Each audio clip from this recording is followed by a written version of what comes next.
We have a special HIV center round today, as you know. This is an in-house presentation by Alex Carballo-Dieguez and his team.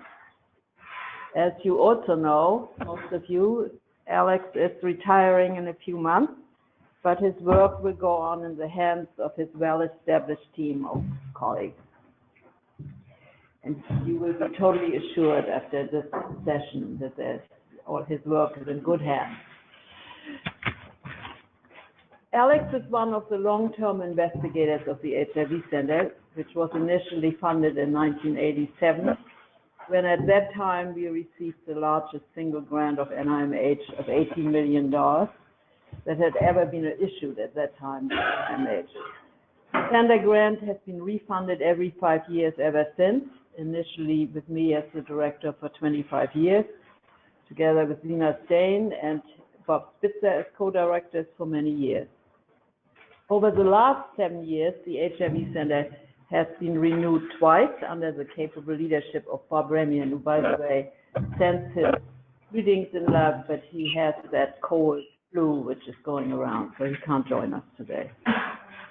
Under the leadership of Bob Remian, Claude Mellons, and initially Alex, and at the last renewal, which happened 2 years ago, instead of Alex, Gina Wingood. Now, in 1987, the HIV epidemic was relatively new, and we were charged with rewriting research and clinical investigations. We recruited Alex after he had received his PhD from the New School in New York City in 1986, and initially thought he would be a staff psychologist in order to fulfill a clinical role at our HIV center. We had Rafael Tavares, not anymore with us, who was a leader in particularly in the Hispanic community, and who ran a program here at Columbia Presbyterian Hospital of primary care. And he brought Alex really in at that time because he had gotten money to set up a special clinic, which still for many years we have had the special needs clinic. And that's really how you came at that time. As I said, we thought he would be a staff psychologist, but Alex was very, and he did, he started that way, but when he joined us, he was very eager to get more training in research and focus on skills to fulfill his vision to become a capable and successful researcher. And nobody has any argument that he has become that, of course. Ultimately, he grew into a highly productive investigator and developed his team with a successful portfolio as part of the HIV Center for the last 30 years. Academically, Alex became a professor of clinical psychology at Columbia in 2015. And his team, which you will hear today, focused on primary HIV transmission and the acceptability of vaginal and rectal microbicide use among women and men, the use of home HIV tests for screening of sexual partners, and the assessment of the determinants of sexual risk behavior among men who have sex with men. In addition, Alex also had a long-term interest in information technology tools and their use in behavioral research, and really was very creative in applying that and introducing that. Overall, his research has been domestic and international, and you will, unless you know that already, but after you hear him and his team, you will agree Alex has been a trailblazer and an innovator in new approaches to HIV prevention domestically and internationally. So we will miss you when you retire early next year, but your capable team undoubtedly will carry on with the well-established and innovative research initiated under your leadership.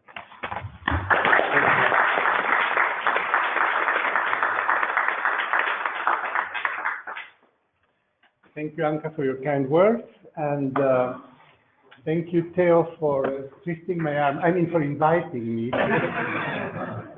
to make this presentation. I have 40 slides, and people are joining us from Puerto Rico and from California to talk about the specific aspects of the study in which they participated, and what. Most of the times they ended up writing publications, manuscripts that are going to be published soon on this. So I will ask you please to hold your questions till the end, because I want to give everybody the chance to talk. The team is joining us, and not only the team who is present here, but also those who are on the phone. And I don't know, Susan Newcomer was also going to join us. She's retired now, but she was the project officer of an ICHD who funded this project, and she has been quite interested in staying in touch and knowing what happened. So I'm going to be talking about the use of rapid self-test to screen potential sexual partners. And it's called the ISOM study, and you will know soon why that's the name. The outline is what you expect. We're going to give you a little bit of background, aims, design, measures, recruitment strategies, the challenges that we found, how we did to maintain participants engaged, describe the sample, the primary outcomes, and the exploratory outcomes. So you may know that there is a test that is the HIV self-test that was approved by the FDA and recommended by the World Health Organization to achieve the 1990 goals of ending the epidemic. The first of those 90 goals, 90 means that 90% of the people who are infected will know their status. And as you know, it's sometimes difficult to reach everybody. But if there is a test that is self-administered, you can extend your reach further on. So we propose that because this technology is available and it's easy to use, why not use it to screen sexual partners? And so that people who engage in serosorting, meaning that they look for partners who are also HIV negative or HIV positive if they are positive, can confirm the status of the partner within the limits of the window period, which we can discuss later. So we started studies on this, and those studies were quite encouraging to guide us towards the RCT, the randomized controlled trial that I'm going to be describing today. This background study, it's so weird. Can I put this here? Yeah. It's not.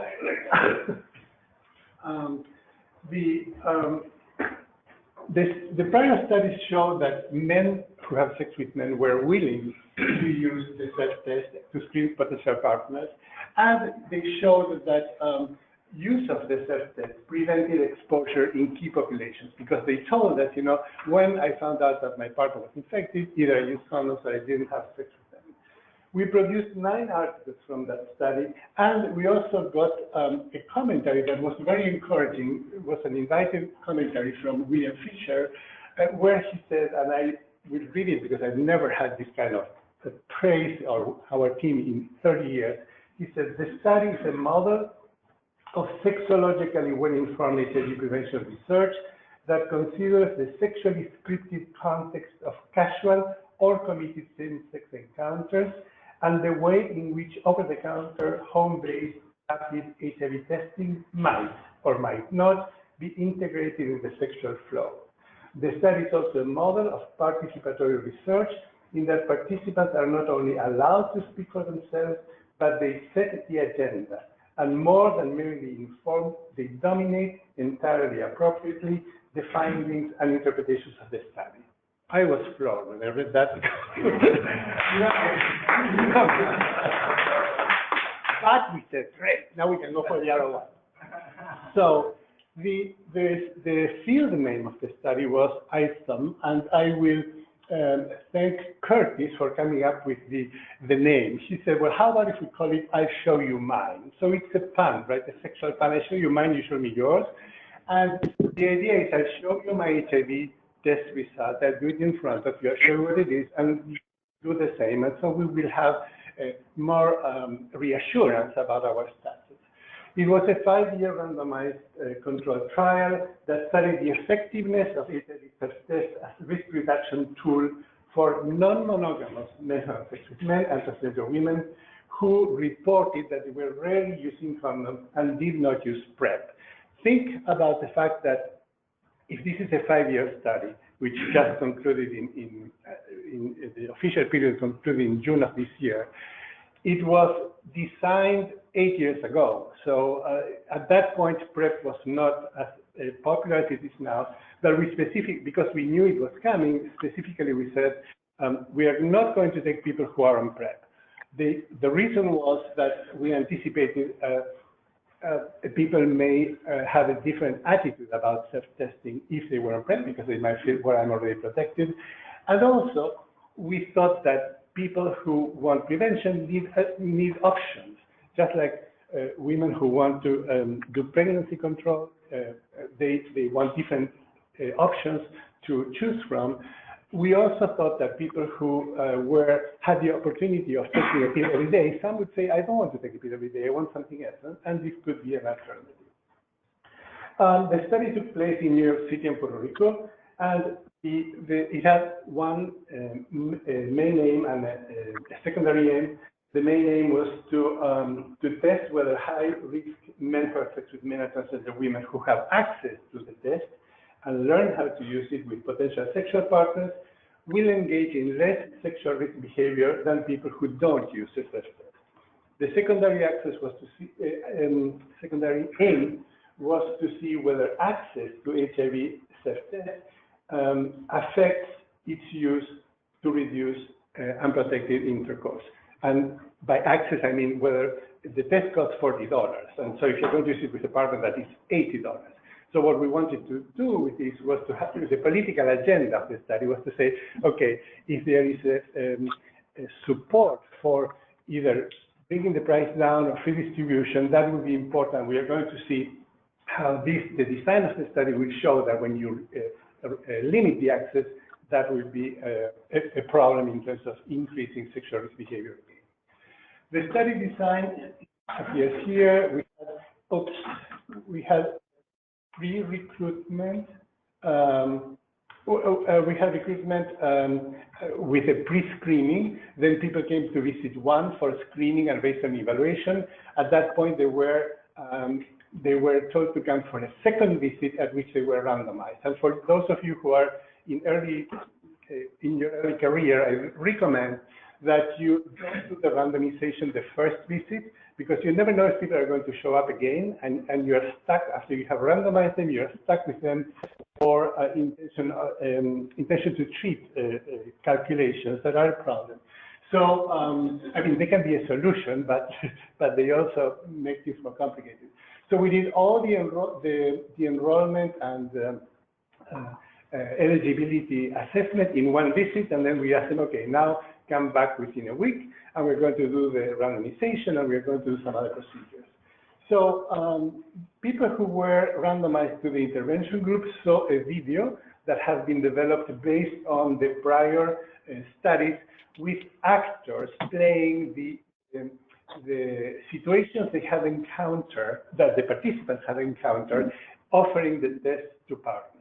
We didn't use participants per se because of issues of confidentiality, but we had qualitative interviews where we knew exactly what had gone on as they told us that things happened. And we asked actors to play these stories for this video. We also provided them with free a set of 10 self-tests at that point that they could use with partners in the course of the following 3 months. The control group didn't receive any of these at that point. They received it when they came back after 3 months. They watched the video and received the test, and that's when their participation finished. So the intervention group for 3 months had the opportunity to use the test, and they reported through text messaging, the text messages that they received daily. They reported if they had used the test or not, if they had had sex, and if they had used the test or not. After 3 months, there was another evaluation. We stopped provision of the test, and we followed the intervention group for 3 months more to test the secondary aim. And then there was a final evaluation, which included also assessments. So the measures were, at baseline, we had a computer-assisted self-interview, a CASI, which went over demographics, sexual behavior, HIV testing, substance use of pre-exposure prophylaxis, and use of HIV self-test, among other things. And you will hear in the presentation that each one of these aspects was then explored and became the topic of a separate publication. Then the SMS checked, as I said, whether condomless in an intercourse occasions took place, and the next slide will explain that more clearly. There was a follow-up CASI after 3 months, and we also had in-depth interviews with a subset of individuals to ask them in more detail about their experiences using the test. We were particularly interested in what happened with those individuals who had partners who had positive results, and we wanted to know how the decision-making took place around using the test or not, and what their planned future use of the test was going to be. This is the schema of the text messages that they received. The first said, if you're available, text your password now and earn compensation for today. They were earning, was it $1 per, I think it was $1 per complete session to stimulate the response. Also getting a bonus if they responded at least 6 times in a week. If people said no, that was the end of their message. I'm sorry?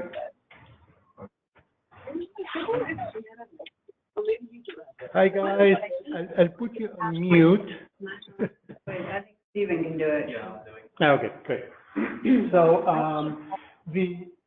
if people enter the password, then they had one question that was, since your last report, how many times did you have AS without C? Now, the reason why we use these letters for anal sex without condoms was to maintain confidentiality in case someone was the text message that they have received. But of course, when people have been trained on how to use the text messaging system, they were told this is what we're asking you, and people understood it. So they could reply no, in which case that was the end of the communication, or if they replied yes, and they gave a number of times they had had sex since the prior report, then we continue. Another key issue was that we were asking since your last report, because you could anticipate that some people were going to miss some reports. So if they had missed, if they had not sent information, they could aggregate. They could say, well, 3 days ago, when I just reported, I had sex X number of times, or I didn't. So all of these took a lot of thinking to try to make sure that we were covering our bases. We asked them, those times, how many times were with someone you knew was HIV negative? Again, if the answer was 0, that was the end of the communication. If the answer was X number of times, we asked how many of those times were with someone who showed you negative test results that were less than 3 months old, because that was the criteria for us to see, is it just that you believe what they told you, or you had seen some kind of evidence that the person had been tested recently and that they were HIV. And then we asked them how many kits they had left, because we were offering reprovision of kits if they didn't have any more.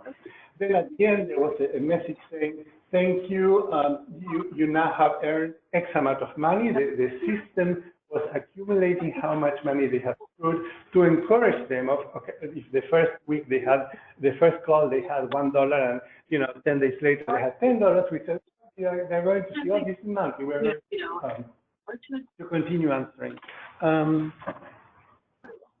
I guess I just muted. No. Okay.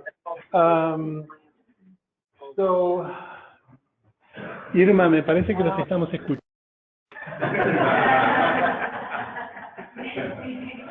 So that was the assessment system. Okay. Recruitment. Recruitment was, of course, never easy, particularly when you have to participate in activities with men who are half naked. It was a thing to do. Go to parties. We went to some transgender parties in Puerto Rico, but all happened. And Tim, who is not with us right now, but he's online, was extremely helpful to do all the recruitment, as was the rest of the team. This is a Puerto Rican team. Is it Puerto Rican team? Yes.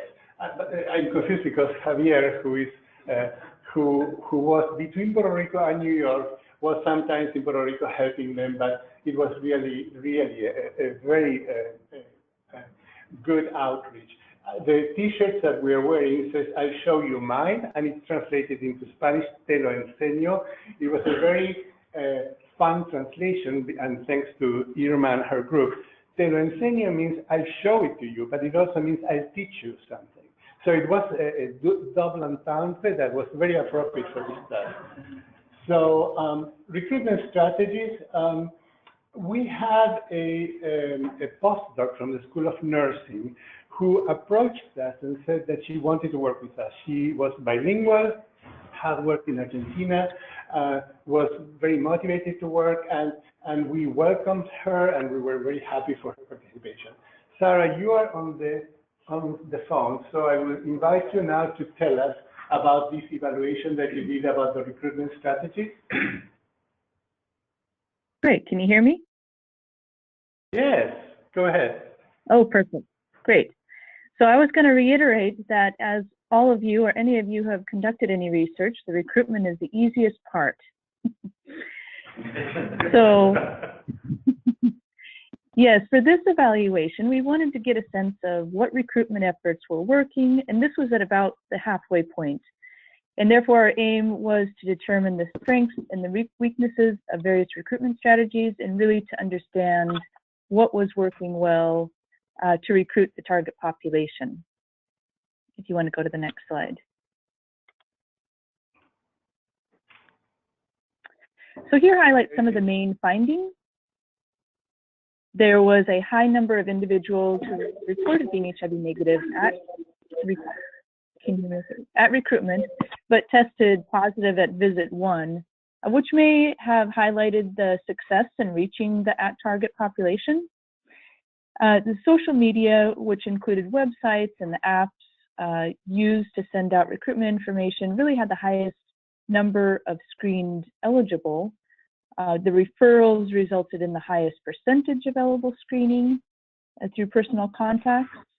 And the in-person was the least efficient and least effective. So the in-person events often are very costly, require a lot of human resources and coordination. So this was taken into consideration moving forward for recruitment efforts. Thank you. Great, thank you. I have asked the people who are participating from outside to keep their comments to 60 seconds. And she not that I'm in control, but I have to say that Sarah conducted this when we reached like 1/3 of the expected recruitment. So this informed what we were going to do later on, and she produced a manuscript out of this, comparing the different recruitment strategies, which was very useful as well. So we went on with the recruitment, but some challenges happened, particularly in Puerto Rico, where there were these 2 huge hurricanes in 2017. And Irma, I would like you to summarize, how you managed to keep in touch with people throughout that period. Yes, hello, good morning. It's a pleasure to be with you this morning. Well, as you can see, 2 weeks after Puerto Rico was affected by Hurricane Irma, that was a Category 2 that passed through the northeast shore of the island, we received a direct hit by Hurricane Maria. That was a Category 5. And this was like getting hit by an atomic bomb. There was no electricity, no running water, no communication, no cell phones, no internet through the whole island. The recovery was very, very slowly. There was shortage of food, water, and gas. And it took us almost a year later to more or less return to normal. So that affected our ability to recruit new participants, since the venues that we were used to go to recruit participants were closed. So we have to recruit to person-to-person recruitment, especially participants that were already recruiting the study. They bring other persons, and they receive some economic incentive for that. And also we continue recruiting through the internet, through the applications, the social applications. We were able to keep in touch with those enrollees in those study because we have many ways of communicating. We have a good rapport with them. So as soon as we return to the clinic and they can contact us, 100% of the participants that were in the study contact us, and we were able to keep them, and we have no loss to follow up through the visit 3 and visit 4. So it was a really a big challenge, but we were able to do it. Thank you, Irma. And I have to say that both Sarah and William, who will speak later, are in California, so they are very early in the morning, and you know, I'm happy that they are joining us. And Irma is not just Irma is the principal investigator of the Puerto Rico site, and she's with her team as well at this moment. So what happened with the hurricane? We thought that this event gave us an excellent opportunity to see what had happened. And William, who was a postdoc with me initially, then he enrolled in biomedical informatics and got a second PhD, was involved and had designed the whole system to follow people with SMS, with text messages. And so he immediately jumped at the opportunity of analyzing what the effect of the hurricane has been. William, are you there? Yes, I am. Yes. Could you please walk us through this slide? So, good morning, everybody. So as Alex said, yes, I saw an opportunity to assess the impact of the hurricane on our SMS text messaging system, since we were in daily communication with them through this system. And one of the things we found, a couple things that were really important. One is that all of the participants were able to continue to communicate their sexual behavior and HIV testing via the SMS system within the 30-day period. So this analysis spanned from 30 days before the hurricane hit, before the first hurricane hit, and then 30 days after the second hurricane hit. And I remind you that these hurricanes were very close together. And so the 30 days after the landfall of the last hurricane, following Hurricane Maria, we, as Irma already said, we managed to obtain 100% of the participants. Now, re-engagement wasn't immediate, and this is obvious because there was a lot of communication challenges for the island. But what we found was that within a range of 0 to 16 days, participants were able to re-engage with the system and update us on their sexual behavior and their use of the home test kit. What this was also really indicative of, and was heartening, was a very positive thing for us, is that it allowed us to know with some degree of certainty that our participants were okay. It acted as a heartbeat system to let us know that they were at least in enough health to re-engage with the system. Thank you, William. And you published this in what journal? And so right now, this data has been accepted in the Journal of Disaster Medicine and Public Health Preparedness. It is currently in process of publication and accepted. Great, thank you. So this tells you what was achieved in terms of the number of people with whom we worked. Pre-screening required to contact 1,400 and some participants.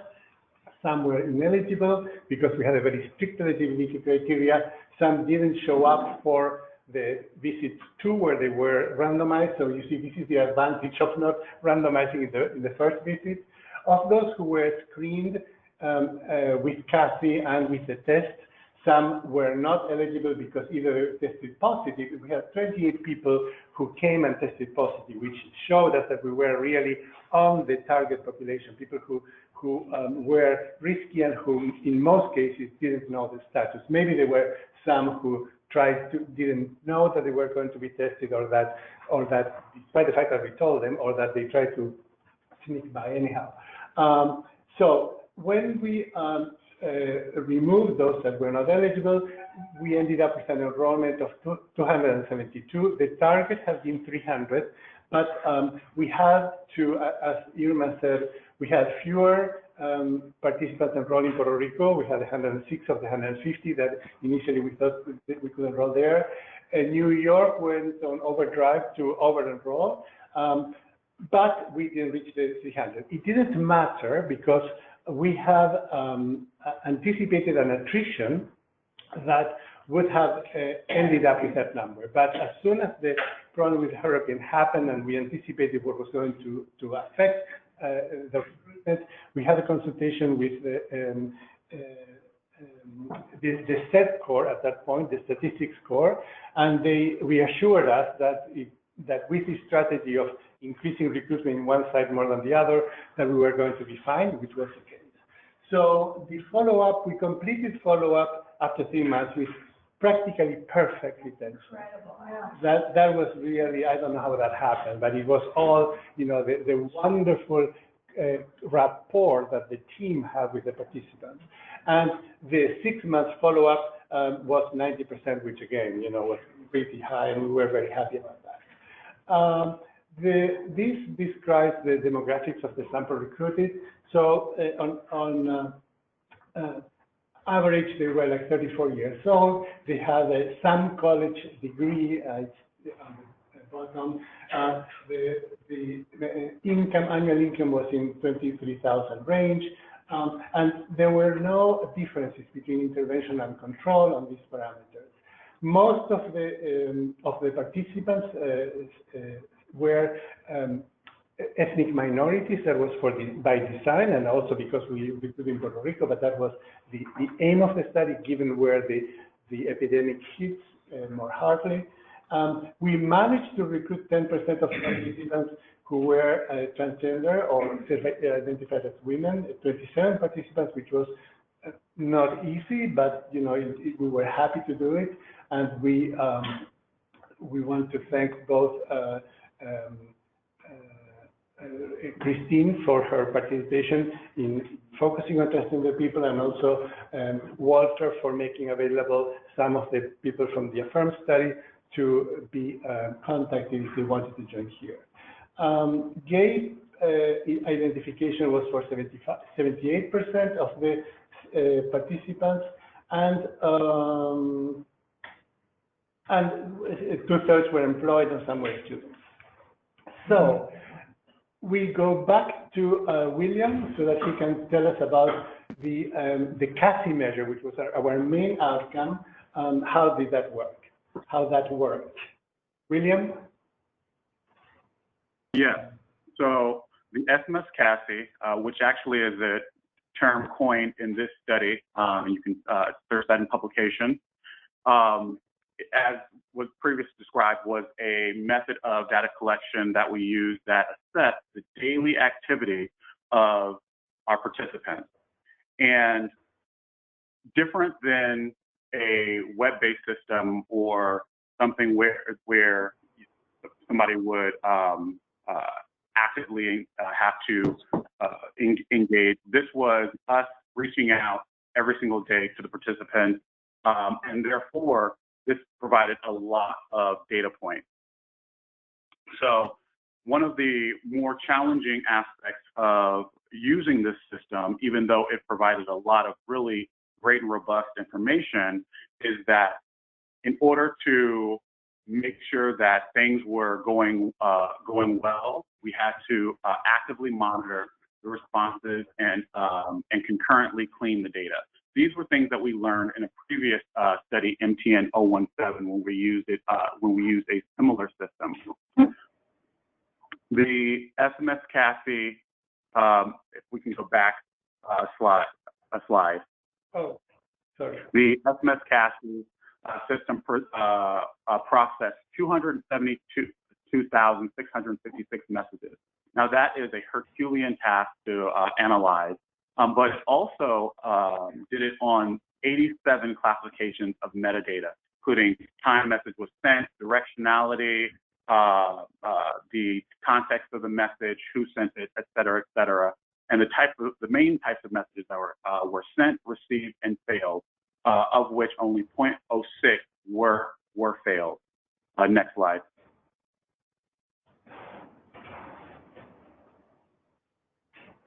Now, with so much data going back and forth, of course, there were errors. And so we had 1,858 errors, which only represented 0.007% of the total number of messages sent. 535 of those, a little bit over 28%, were system malfunctions. And these were just programmatic errors that the system didn't do specifically what it was supposed to do. And then 1,289 of them were participant mistakes. And participant mistakes had a range of different types. And that included wrong password, sending the wrong password, not completing the survey, or sending some kind of invalid response, maybe a letter instead of a number, or a word where a number report should have been. The highest error rates were among our oldest participants, ages 30 through 39, creating 383 of the participant errors, and 40 through 69, creating 545 errors. And then also, and this is inclusive of both people who were speaking Spanish at both sites, Hispanic and Latino participants contributed 487 errors uniquely.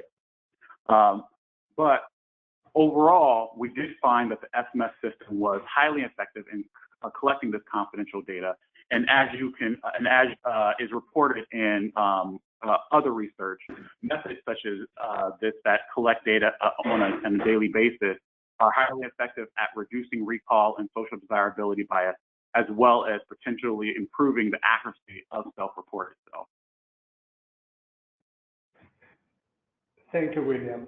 And that information is also currently being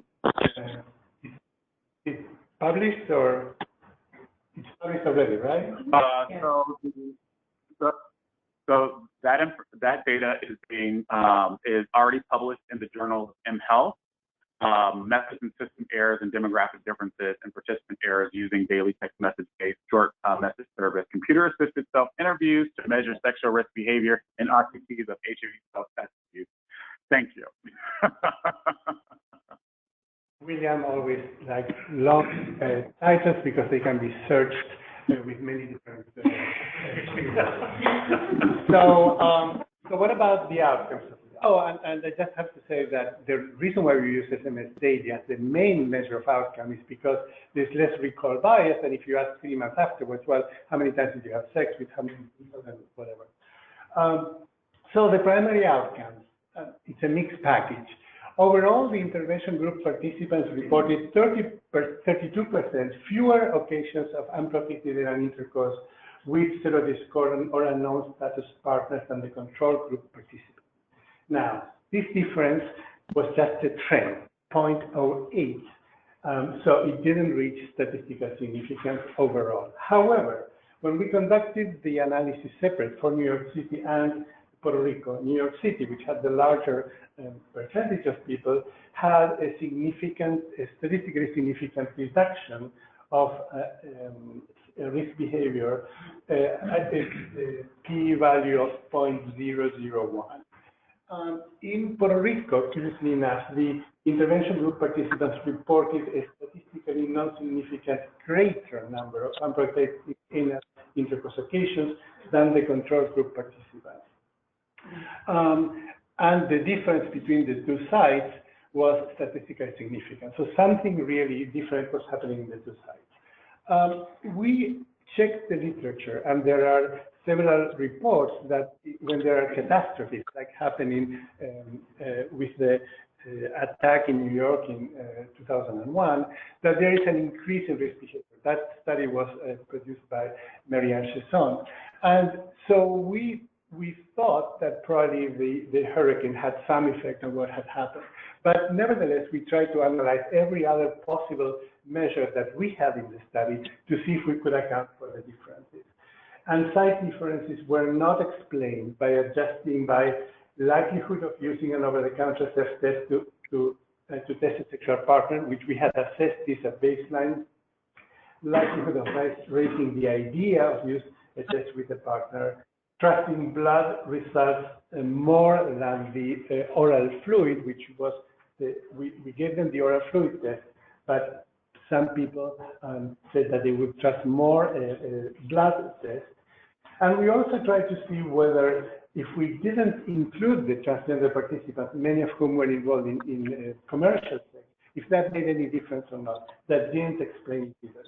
So in the main publication, we are mainly, saying that we couldn't measure the reason for this intersite difference, and that that will require further studies. However, there were tons of very interesting information that came out of this that we think make the study very valuable. And I will come back on the 0.08 difference later on. 78% of the participants in the intervention group used the self-test to test themselves. So this showed that people were not afraid of doing it, that they were interested in doing it. And even people in the control group, there was 13% of people in the control group to whom we have not given the self-test, who obtained them from CBOs or another participant or sexual partner at the store and tested themselves. 88% of the participants in the intervention group tested at least one potential sex partner, and 6% also did it. So it was curious. That's important. We asked those who had not tested partner, and not everybody tested every partner. So we said, well, what were the reasons why you didn't use it with every partner, or with some partners? And they could check more than one answer. So not having the kit on hand was the most frequent reported case for not using it. And I think that Christine will go over this situation later. Some people said, well, I thought that the partner was negative, but of course, the test was to verify as much as you could that the partner was negative. But the interpersonal dynamics that may take precedence. Others said that they were feeling uncomfortable bringing up the test, not wanting to risk ending the sexual encounter. That shows the power of sexual interest over the power of staying alive.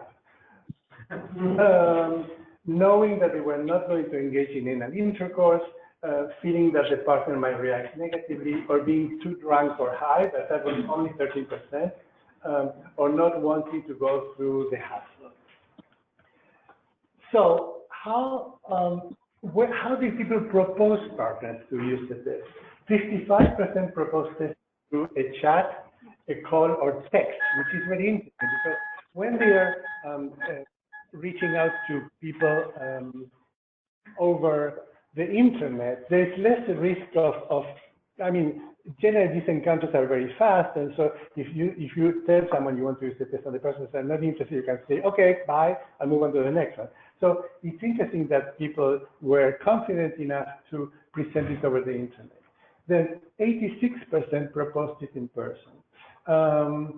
And 65% after at least one partner that they had just met or with someone they were going to have sex for the first time. 41 asked a partner that they already knew and with whom they were going to have sex for the first time. 24% asked someone who was actually involved with them as a lover or primary partner, and 72 asked a partner with whom they had sex before. 10% asked at least one partner who gave them money or gifts in exchange for sex. So this is also an interesting issue that we will come back after, that in commercial sex, people also there to propose the client to test themselves. Cody, who is present, you're not a phantom on the phone, will talk about the strategies that people use to bring the test use to potential partners. Sure. So for this paper, which we recently submitted, I mainly used data from the in-depth interviews we conducted with 30 participants at visit 3 and visit 4, and for this we only included intervention participants. The kind of meat of this paper was the strategies, as Alex said, that people use to approach this topic with a variety of partners. The main one, so 12 people, said that they preferred to integrate it into larger conversations. So that's conversations about the encounter specifically. So will they use protection? What protection will the partners want to use? And then discussions with status, both for HIV and other STDs. So 11 opted for kind of no preamble and would just dive right in and say, hey, do you want to test? Often with this strategy, you'd have partners responding with surprise because out of the partners these tests you didn't know they had. A few less, so 9 proposed it in the context of joint testing. So as tools to make both partners more comfortable and aware of each other's status. And then a few less, about 6, presented it as prerequisites for certain sexual acts. And typically these were more desirable but riskier acts, such as swallowing or unprotected sex. And then there's some lovely illustrative quotes if you want to read through. Thank you, Cody. Cody was, throughout his study, was a research assistant. He was extremely careful and detailed in all the work that he did. And we're very happy that he got so interested in it that he decided to explore this topic and to write a manuscript about it. So what were the partners' reactions to being asked to use the test? This was a big concern in the IRB when we presented this. Will people get violent? Will they, beat each other? What would happen, if they are drunk? I mean, all these things were big concerns during every time that we talked about this study. 95% of the partners reported that at least one partner took the test. 37% reported that at least one partner refused the test. 34% said that at least one partner was angry or upset. Now, when we say angry or upset, for example, one participant said, I told this person that I had this test and that I wanted to use them with him. And he said, well, shove it up your ass. Well, that's an angry reaction, right? So what I'm saying is that these percentages include any angry reaction or upset. And 11% said that at least one partner disclosed they were HIV positive. Now, we were particularly interested in the issue of aggressive or violent incidents because this has been a concern in the area.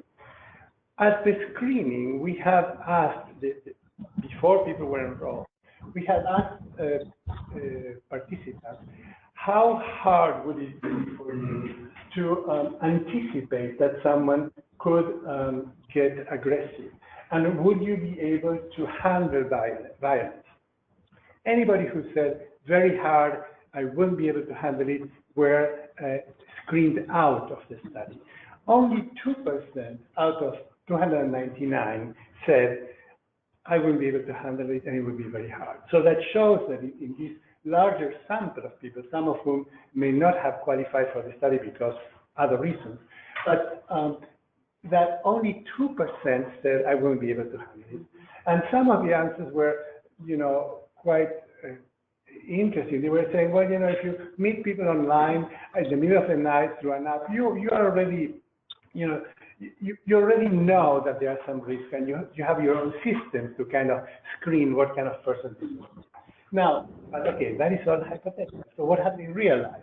So among the 114 participants who used the self-test with at least one potential partner, only 6% who asked the person reported that at least one of their partners was physically violent. In total, there were 16 partners, that means only 2% who reacted violently. So, to understand, this is 6% of the respondents said, I had a partner who got aggressive, but they were not having just one partner, they were having many. So, of all the partners, only 2% of the partners reacted violently. And only one participant reported finding it very hard to handle violence. None found it very hard to avoid potential. So I think that, of course, we want it to be 100%, or nobody got violence. That wouldn't be true. But what we find is an answer for future review committees or for future studies about the fact that, these folks have the tools to negotiate, how to present the idea, how to react when the other partner doesn't want to do it. We have a paper on violent and aggressive reactions that I led, and that is currently under review. What happened after the test was tested? So the sexual activity following test use was the following. 41% of the participants had at least one partner who refused the test, and 73% engaged in sexual activity with one of those partners. But 83% had anal intercourse with one of them. 60% said that at least had unprotected anal intercourse with at least one who refused to test. So this is what's interesting about sexual behavior, that even in a situation where someone refuses to test and you wonder, well, what are the reasons why this person is refusing, people may nevertheless go ahead and sex. Among partners who tested, 98% had at least one partner who received negative results. So that was a high proportion of people who who felt that they were negative. That was confirmed with the test. 100% had sex, 94% had anal sex, 86 had condomless anal sex, but this has been the eligibility criteria, people who were doing bareback or sex without condom. 14% had at least one partner who received HIV positive test results, 64% had sex, 50 had anal sex, 50%, and 36 had condomless anal sex, and you will hear now more about this particular group, and 2 had a partner who received inconclusive results. Concerning reactive test results, 24 potential partners received positive results. 45% were people who the participants had just met and they were going to have sex for the first time. 9% were people they knew, but they were going to have sex for the first time anyhow. 45 were people with whom they had had sex before. None were lovers or primary partners. Where did that testing occur? Because we in the prior studies we found that people sometimes use the test in the bathroom of a department store, and in this case we asked where it happened, and 45% said that it happened at home or in the partner's home, in a hotel or in a car. That's interesting that you would be in a car trying to test each other. 55% sought confirmatory testing. 14% apparently did not, and participants said, well, about 1/3 of the people who tested positive, we don't know what happened. Remember, partners of participants were not our study participants, so we have no way to know what happened with them, but we asked the participants detailed questions about whether they stayed in contact or whatever. So the particular issue of people testing positive was analyzed by Ivan and Javier, and I will ask you please to tell us what happened. Sure. So one of the recurring questions that we've had in this line of research is how do partners react when they get a positive test result? Oftentimes, that same person who asked the question answers it and says they're going to jump out a window. But we see that that is not actually what happens, and we have a range of reactions. So first we have, and the range is based on how crowded the test results are. So first we see a group of partners for whom the test result was kind of surprising. And they respond in a way that you would typically see at a clinic. Right? So tearful, withdrawn, upset, that kind of a response. Right? We saw another group of partners who, in conversations with our participants, had already expressed concerns about being tested because they had had risky encounters in the past. So this test result wound up being a confirmation of those fears. Still distressing, but not as surprising. And in some of these encounters, usually when the partner was really surprised, the encounter ended shortly thereafter. The person just wanted to find themselves. Right? In this situation, there was often kind of a lengthier conversation with the participant who didn't speak supportive. There was another group which really responded very nonchalantly to the test result, which the participants often attributed to the person already knowing that they were HIV positive, but not disclosing this to the person, even after the test result. We did get a couple of, there was actually only 2 reports of anger. Here one from a partner who became very concerned that the participant was some kind of a public health official. And there was another instance in which the participant conceptualized the anger based more on the fact that the sex wasn't going to occur than on the actual test results. And then how do participants react? In general, they're very supportive and helpful.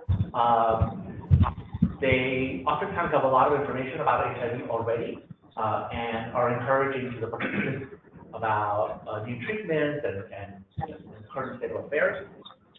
We did have a couple of interactions in which the participant got angry over the partner's test results. And this was in the context of partners that the participants had known for a while, but had not disclosed to our participants. Even in this situation that we see, even after attempts to have engaged in this conversation beforehand. So participants felt kind of betrayed in those situations. Okay. So what happened in terms of using the kits themselves? 5% reported having difficulty to perform the test. For example, that the kits got damaged or they were not working properly. But these are all small percentages, right?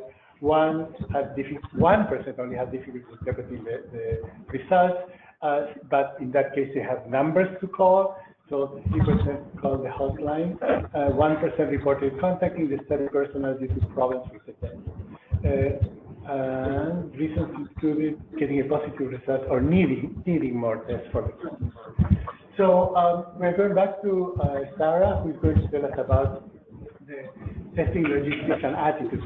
Sarah, I added the word attitudes because I think that's something. Yes, I would agree. Thank you.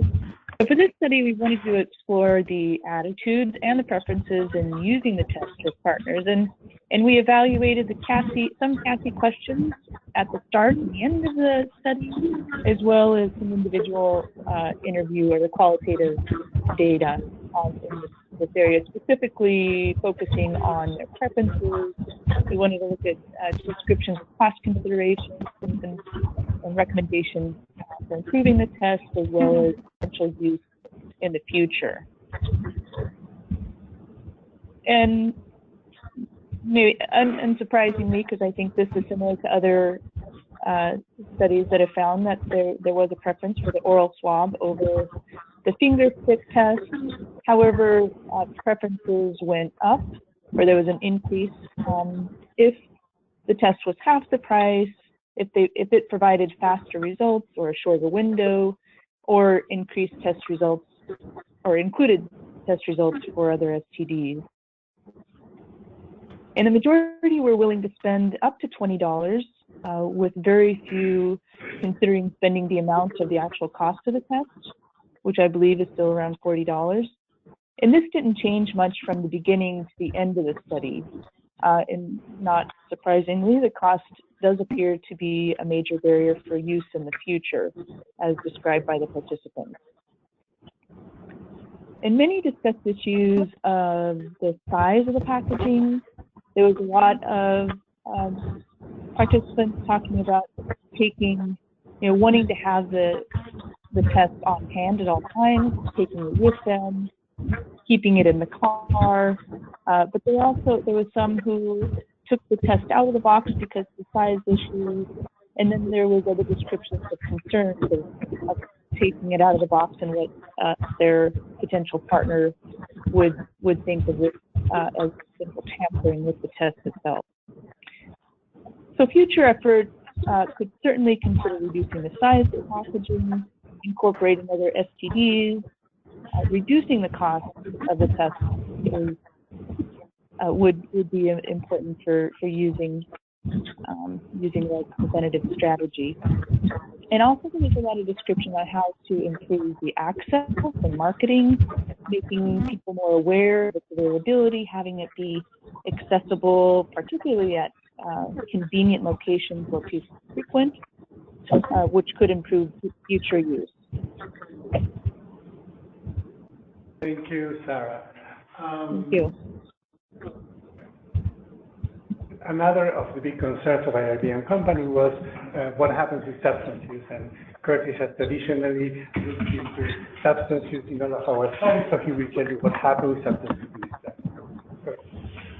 Yes, as the project was being planned, we realized that participants would likely be meeting some of their sexual partners in environments where alcohol and substance use were common, like bars, clubs, parties, that kind of thing. And in qualitative research done by this team prior to this study, when they were asked about potential barriers to using this test, some men did mention that they thought, well, it might be hard to use this test properly if they were drunk or high, or they might not even bother to use it at all in those circumstances. So we asked a lot of questions to determine the extent to which substance use might interfere with using the test successfully. The first numbers up there are just to demonstrate that this is a substance-using population. This is from the baseline. Of the 100, this is just intervention participants. 136 of them were assessed at baseline, and only 12 of the participants reported no alcohol or recreational drug use in the past 3 months. So obviously a substance-using population. All of the rest of the data come from the follow-up, the 3-month assessment after they have been had the opportunity to use the test. So we asked them, were there times when you avoided or delayed using alcohol or drugs because you intended to use the test? And I thought these numbers were quite high, because this includes the full sample, including those who maybe didn't even drink. So they would say, no, I didn't avoid using drugs before the test because I don't use drugs. But even still, 44% said, yes, I delayed or didn't drink because I planned to use the test. Now this is, without any intervention. I don't remember if the video had any details about substance use, but with minimal intervention on their own, anticipating using the test, they modified their behavior. We usually don't see that kind of behavior modification even when we're trying to get it. So I thought those numbers were high. So in terms of did you use the test when you or your partner had been drinking? That was 37%.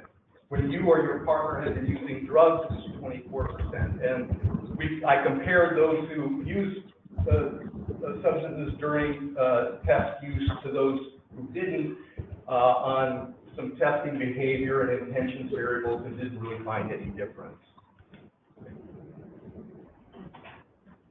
Now, these are all details about asking them explicitly about problems that were caused by alcohol or drugs when they were using the test. And problems were reported, but the numbers are very low. It's a minority. So one issue was, were there times when you didn't ask your partner to test because you were too drunk and too high? This is of the 130 men, and 10 of them said yes, that happened.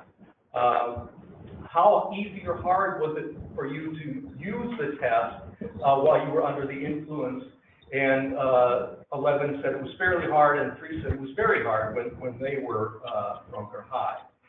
The numbers were even a little higher when we asked about when their partner had been drinking or using drugs. There, 17 said it was fairly hard and 2 very hard.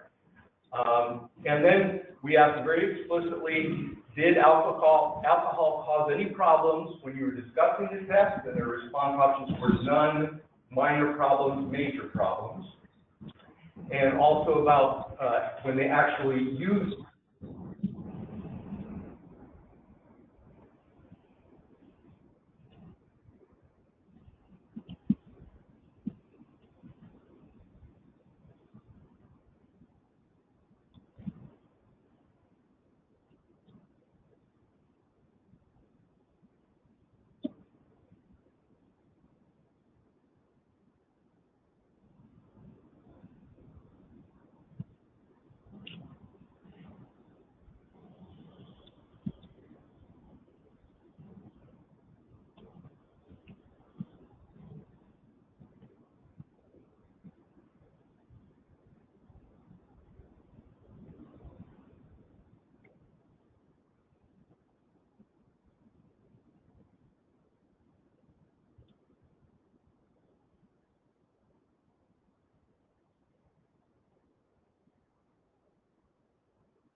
Oh, well.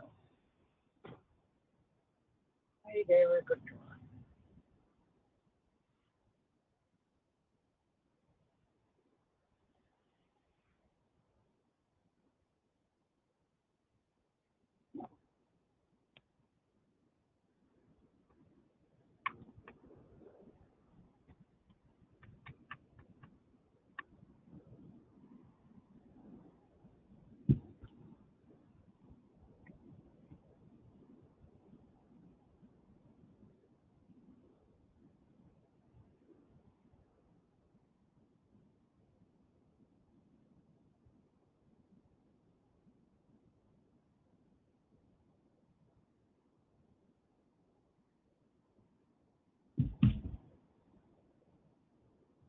And also they were really good at parsing out who used the test kit. The post's not up there, but one woman talked about how there's a type that she just didn't present the idea of testing students, which is a very macho, toxic type of guy. If the person didn't present in that way, they were, really to ask about who used the test. Only one participant reported violence related to test kit use, but trans women all reported feeling like the implications of violence were much greater for them. So they felt more at risk for violence than MSM. And they've also said that they perceived that there would be greater consequences for them if they were to have a positive test, not necessarily related to violence, but more stigma and discrimination. Because they really felt that the stigma against trans women and the trans community who are HIV positive was greater than other populations. And the lastly, people talked about how the kids did moderate their behavior, and that primarily if the potential sexual partner became cagey about using the test or refused the test, they would either not have sex with that person for the most part, or use condoms with them. Thank you. Rebecca looked at the experience of sex workers, and if you can summarize it. So I wanted to look specifically at trans women in the study who reported engaging in sex work to see within the context of sex work how they had used the test. And so there were 10 of the trans women who were in the intervention group who reported using, getting the test, who had the test, and 8 of them reported using them as potential partners. Among those 8 people, they reported using them with 50 potential partners, or asking at least 50 potential partners in person to test, of whom 84% were clients. Of the people that they asked in person, a majority accepted, but about a third refused the test. They also had very few violent incidents occur within the context of sex work, and felt empowered by having the test and being able to offer them to other people through their work, and felt that use with clients could be feasible for sex workers, barring the high cost. So I just wanted to include a few quotes to give you some idea of what they said.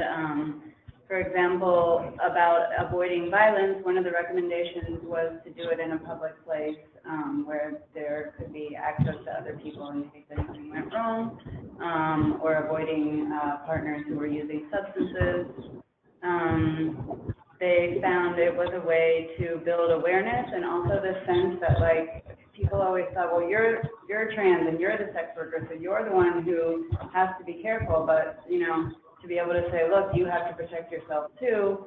We're engaging this behavior together, and showing them that, like, she could give them the test, they could test, and to become more aware of their own risk. And then in terms of future use, as I said, people felt like if it were financially accessible, they could use it, and some even had ideas of how they could incorporate it into their business by charging a little more to be able to offer testing as well. 2 for 1. We use the information, the IMB model, theoretical model to guide the research, and one of our team members analyzed how it worked. He's not on the phone, right? So we're going to skip this in the interest of time. But what I want you to know is that each one of the people who have spoken today is leading a paper on the aspects that they are presenting here. Even Alan, who is now in graduate school, right? Okay.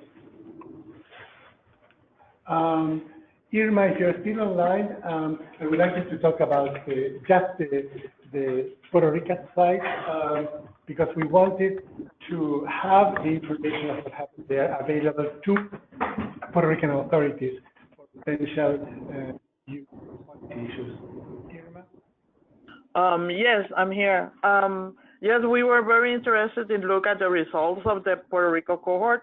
So in a summary, we pre-screened 577 potential participants.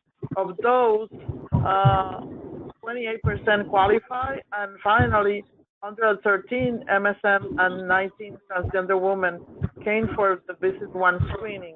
From that visit at baseline, we found that on average, the participant has 5 insertive anal sex occasions with partners of unknown HIV status, 8 receptive anal sex occasions with partners of unknown HIV status, and the transgender reported receiving money for sex on 81 occasions versus that MSM on average was just 1 occasion. So we have the transgender was a large population of sex workers. The participants reported a moderate level of sexual sensation seeking, sexual compulsivity, and HIV risk perception scales. And all scales were correlated with condom-less insertive anal sex, and specifically the sensation seeking scale was correlated with some less receptive adult sex. We found a very high HIV incidence in our cohort, despite that they have a moderate risk perception. We found 6 participants HIV positive at screening, and 3 of the ones that entered the study seroconverted during the study, for a total of 6.8 newly diagnosed cases. We have a high retention rate despite of the hurricanes, and this demonstrates that this population can be successfully engaged in HIV prevention intervention, and that in Puerto Rico we need continued HIV prevention interventions, and special attention should be given to the social conditions and needs of the transgender woman. So this study and this result will be published in the Puerto Rico Science Journal, so to be aware of the Puerto Rico authorities, we need more Thank you. Thank you, Irma, and the paper will be published in a Puerto Rican journal, so we hope that it will have a lot of exposure. So just to summarize, trans women and MSM who are at high risk for HIV infection, particularly those of ethnic minorities, can be reached and engaged in HIV prevention studies with low attrition over 6 months. They can be motivated to use the specific partners. They succeed in convincing the partners to use the test, encounter antiviral reactions, and identify previously undetected cases. They can handle the partners' positive results satisfactorily. In New York, the study showed statistical significance, and HIV may be a valuable risk reduction tool. I just want to say that recently we had the DSMB meeting where we had to present the close-up of the study to an external review panel. There was a statistician from Brown, I can't remember the name. Joseph Hogan. Okay. He told us, oh, I will completely dismiss this minor difference in the 0.08 versus the 0.05 because of the type of study that you're doing. It's not that you're doing a study on a drug that may have some adverse reactions, blah, blah, blah. So he volunteered to write an editorial comment for the Journal of AIDS and Behavior, where we are presenting most of these findings. And that's an interesting issue that I think I did put in the, is it in the slide? So we started sending the articles to AIDS and Behavior because it has a good readership for our particular issue. We asked the editor, Seth Kalichman, if there was a problem with that. He said all the opposite. I encourage you to submit the papers that you want to this journal.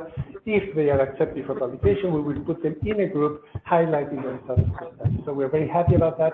And the comment of the statistician will also be included in that, because I contacted Seth and I said, you know, they volunteered to do this, and he said, great, I'm going to request his input.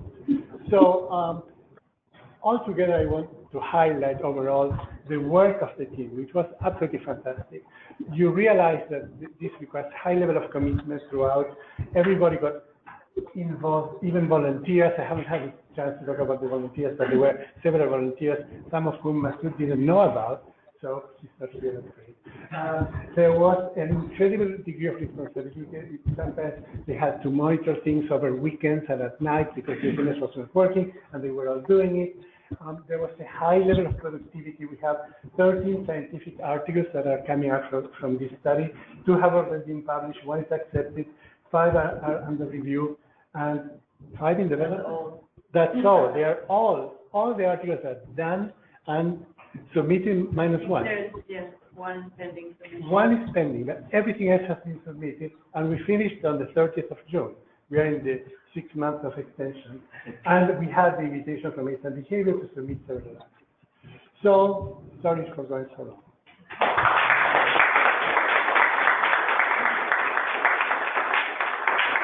And thank you guys for being on the phone for this presentation.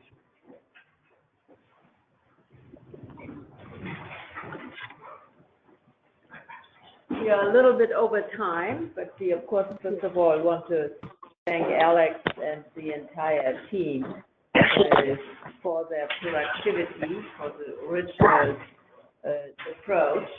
And I remember the home testing, how long it took me also to negotiate with the institution what the risks were, all the way up to the leadership. So I think it's really a success, and we should let's have the team, everybody who spoke, if you don't mind, get up again.